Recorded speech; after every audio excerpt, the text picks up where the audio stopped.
याचिका को दायर करने के बाद में जिस तरीके से उस पे तुरंत 2 घंटे के अंदर एक्शन हुआ, ये बिल्कुल चौंका देने वाला है क्योंकि जुडिशियल माइंड को ध्यान में रखना चाहिए था कि इस तरीके का फैसला देने से पहले कि देश का माहौल तो खराब नहीं होगा क्योंकि संभल के माहौल को खराब करने की कोशिश की जा रही थी। जिस तरीके से भारतीय जनता पार्टी के लोग, उनके समर्थित लोग पूरे देश में माहौल खराब कर रहे हैं। जो 5 बेकसूर लड़के जो मारे गए हैं, वो पुलिस की गोली से मारे मारे गए हैं और पुलिस ने वो हत्या की है। उस हत्या की ज़िम्मेदार पुलिस है, भारतीय जनता पार्टी की सरकार है, योगी सरकार है, देश की भाजपा सरकार है, प्रधानमंत्री हैं।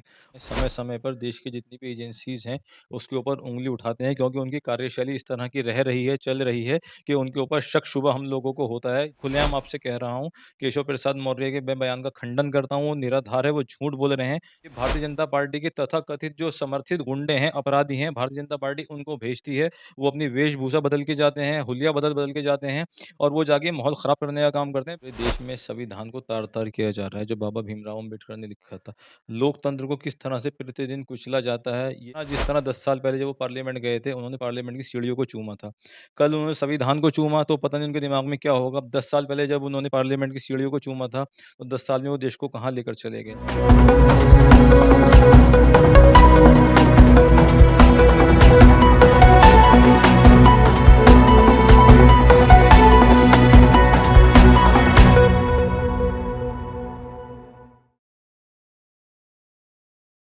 नमस्कार, मैं मोन्टू राजा एंटी करप्शन इंडिया से स्वागत है आपका।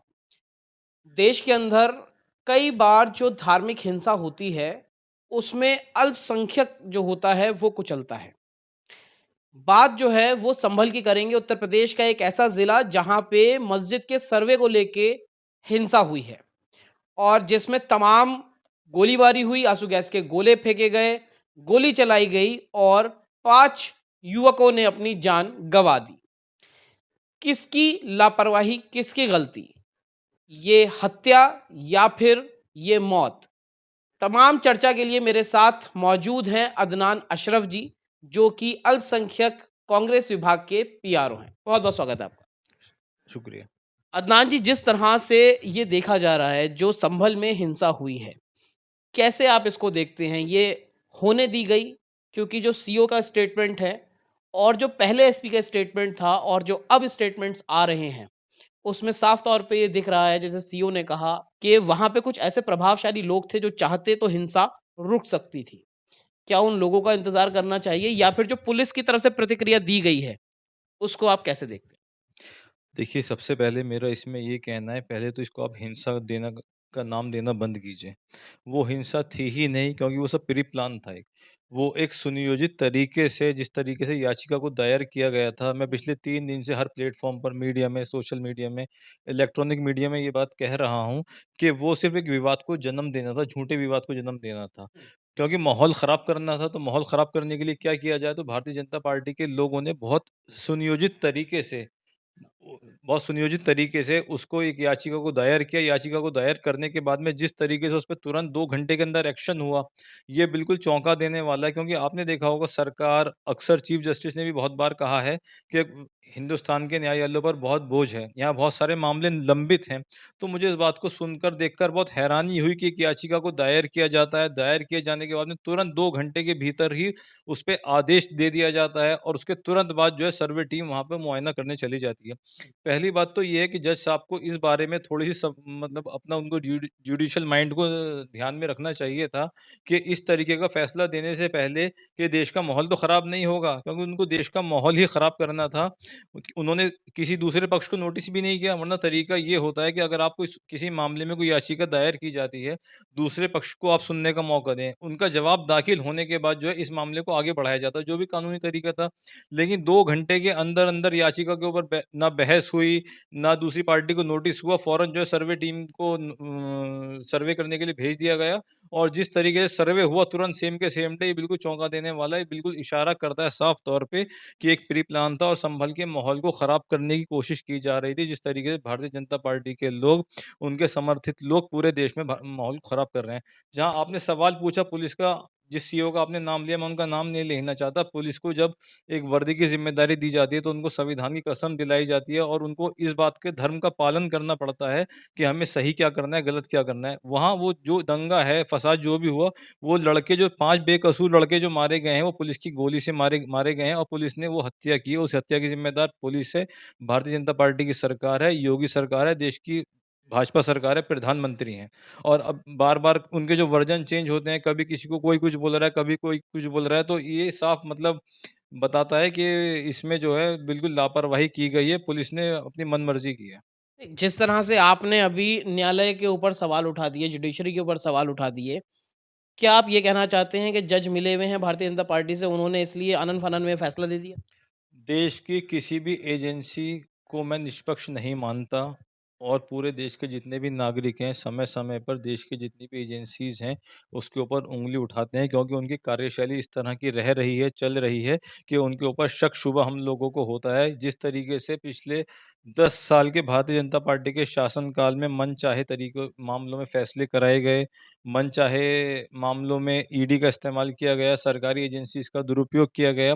तो वो साफ तौर पे इशारा करता है, इस बात की शंका को पक्का करता है कि कहीं न कहीं उनके ऊपर एक दबाव था, कहीं न कहीं किसी के हुक्म का पालन किया गया है। जिस तरीके से मैं अपनी बात को दोहरा रहा हूँ आपसे फिर दोबारा से कि बार-बार ये कहा जाता है कि हिंदुस्तान के न्यायालयों पर बहुत सारा भार है, अत्यधिक बोझ है और वहाँ हज़ारों लाखों मामले लंबित हैं। तो ऐसी क्या आनन-फानन में जल्दबाज़ी की ज़रूरत थी कि एक याचिका को दायर किया जाता है। दूसरे पक्ष को बिना सुने ही, बिना नोटिस किए ही तुरंत सर्वे टीम चली जाती है और तुरंत प्रशासन चला जाता है। ऐसी कौन-सी आफ़त आ रही थी? दूसरा सवाल जो आपने कहा कि ये बीजेपी ने करवाया है। जो उत्तर प्रदेश के उप मुख्यमंत्री हैं, केशव प्रसाद मौर्य, उन्होंने स्टेटमेंट ये दिया कि अभी उपचुनाव में करारी हार हुई है समाजवादी पार्टी की, तो ये समाजवादी पार्टी की तरफ से खिसियानी बिल्ली खंभा नोचे वाली हरकत करी है। वो हार गई है, इसलिए इस तरह का उपद्रव वो करा रहे हैं सूबे के अंदर। इसको स्टेटमेंट को कैसे देखते हैं? ये बिल्कुल निराधार है, झूठ है। भारतीय जनता पार्टी का काम सिर्फ़ आरोप लगाना है। भारतीय जनता पार्टी ने उत्तर प्रदेश की विधानसभा की जो सीटों पर उपचुनाव हो रहे थे, उनका ध्रुवीकरण करने के लिए, उस सीटों को जीतने के लिए, एक विशेष वर्ग का वोट अपने पाले में खींचने के लिए सिर्फ़ एक फ़साद कराया गया है, जो भारतीय जनता पार्टी देश के कोने-कोने में हर जगह कराती है। मैं खुल के खुलेआम आपसे कह रहा हूँ, केशव प्रसाद मौर्य के मैं बयान का खंडन करता हूँ, वो निराधार है, वो झूठ बोल रहे हैं। भारतीय जनता पार्टी कुर्सी के लिए, सत्ता के लिए लोगों की लाशों पर खून बहाती है और सत्ता हासिल करती है। अदनान जी, जिस तरह से जो मुस्लिम समुदाय के बहुत सारे लीडर भी हैं, जो तमाम जो मुस्लिम कम्युनिटी है उनके कहने पे चीज़ें करती है। उनको उनके फॉलोवर्स हैं लाखों-लाखों, करोड़ों-करोड़ों। तो उनका क्या रोल आप देखते हैं कि बार-बार मुस्लिम समुदाय के जो लोग हैं वो चपेट में आते हैं, उन पे मुकदमे आज भी अगर संभल की बात करें 2800 मुकदमे अभी तक हो चुके हैं। तो उन रहनुमाओं का कितना रोल आप देखते हैं मुस्लिम कम्युनिटी के अंदर जो ये चीज़ भुगतती है मुसलमान जो भुगत रहे हैं? देखिए, जब न्यायालय का आदेश इस मामले में आया था, तो जामा मस्जिद की जो इंतज़ामिया कमेटी है, उस मोहल्ले के आस-पास के संभल के लोगों ने उस मामले में बहुत शांतिपूर्ण तरीके से प्रशासन के साथ न्यायपालिका के आदेश को सर माथे पर रखते हुए कोऑपरेट किया था। माहौल कब बिगड़ा, ये कोई बताने को तैयार नहीं है। जब एक बार सर्वे हो चुका था, दोबारा सर्वे कराने की क्या ज़रूरत थी? अगर दोबारा सर्वे कराना था, तो कोर्ट का दूसरा आदेश लेकर आना चाहिए था। बिना कोर्ट के दूसरे आदेश के दूसरे सर्वे क्यों कराया गया? जहाँ तक मुसलमानों की बात है, मुसलमानों के जो भी ज़िम्मेदार लोग हैं, वो कभी माहौल ख़राब नहीं करते हैं। ये भारतीय जनता पार्टी के तथाकथित जो समर्थित गुंडे हैं, अपराधी हैं, भारतीय जनता पार्टी उनको भेजती है। वो अपनी वेशभूषा बदल के जाते हैं, हुलिया बदल-बदल के जाते हैं और वो जाके माहौल ख़राब करने का काम करते हैं। कांग्रेस पार्टी है, उन्होंने हमेशा से अल्पसंख्यक, बहुसंख्यक, किसान, छात्र जो भी रहे हैं, उनके चाहे मुस्लिम लीडर रहे हैं, हमने सबको देश के माहौल को हमेशा से अच्छा बनाने की कोशिश करी है, शांति की अपील की है। जितने भी मुस्लिम रहनुमा हैं, वो हर रोज़ इसी बात की अपील कर रहे हैं कि आप कोऑपरेट कीजिए, शांति से काम कीजिए। मुसलमानों ने वहाँ कोई उपद्रव नहीं फैलाया, सिर्फ़ पुलिस, प्रशासन, भारतीय जनता पार्टी ज़िम्मेदार है इसके लिए। तो जिस तरह से वहाँ पे चंद्रशेखर आज़ाद जाने वाले थे, उनको रोक दिया गया। अखिलेश यादव जाने वाले थे, उनको रोक दिया। क्योंकि आप अल्पसंख्यक के पीआरओ हैं कांग्रेस पार्टी के, तो आपको लगता है पार्टी की तरफ से कोई जाएगा वहाँ पे, जो तमाम चीज़ें हुई हैं, वहाँ लोगों को मिलेगा और उनकी पीड़ा जानेगा? क्या कुछ प्लान ऐसा चल रहा है पार्टी के तौर पे? कांग्रेस पार्टी सिर्फ राजनीति करने नहीं जाती। ईमानदारी की बात है, कांग्रेस पार्टी हर किसी के हिंदुस्तानी के दुःख को अपना दुःख समझती है। चाहे हाथरस की बिटिया वाला जो कांड था उसमें प्रियंका गांधी जी गई थी, भट्टा परसौल में जो किसानों का मामला था उसमें राहुल गांधी जी गए थे। हमेशा से कांग्रेस पार्टी हिंदुस्तान के जितने भी लोग हैं उनके ज़ख्मों पर मरहम लगाने का काम करती आई है। तो मुझे उम्मीद है हमारे नेता राहुल गांधी जी बहुत जल्दी वहाँ जाएँगे, वहाँ के लोगों से मिलेंगे और ता पूरे देश ये जानना चाहता है कि असलियत में हुआ क्या था, कौन इतने बड़े हिंसा का ज़िम्मेदार है। तो ये कांग्रेस पार्टी वहाँ जाएगी, उनके साथ खड़ी रहेगी और हर दुःख-दर्द में हम संभल वासियों के साथ हैं, देश के लोगों के साथ हैं, महिलाओं के साथ हैं, बहुसंख्यक के साथ हैं, आदिवासी के साथ हैं, अल्पसंख्यक के साथ हैं।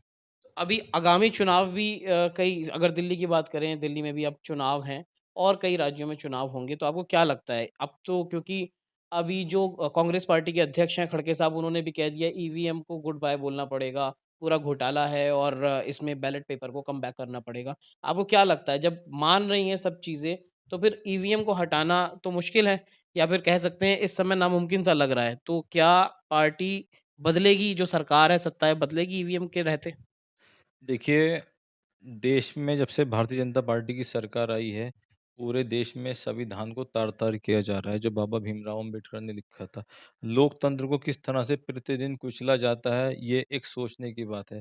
कल संविधान दिवस हम लोगों ने मनाया, भारतीय जनता पार्टी के लोगों ने मनाया। कल मैंने देखा प्रधानमंत्री जी ने पार्लियामेंट में जाके संविधान की जिस किताब को माथे से लगाया, तो उन्हें कल संविधान की याद आई। ठीक उसी तरह जिस तरह 10 साल पहले जब वो पार्लियामेंट गए थे, उन्होंने पार्लियामेंट की सीढ़ियों को चूमा था। कल उन्होंने संविधान को चूमा तो पता नहीं उनके दिमाग में क्या होगा। 10 साल पहले जब उन्होंने पार्लियामेंट की सीढ़ियों को चूमा था, तो 10 साल में वो देश को कहाँ लेकर चले गए।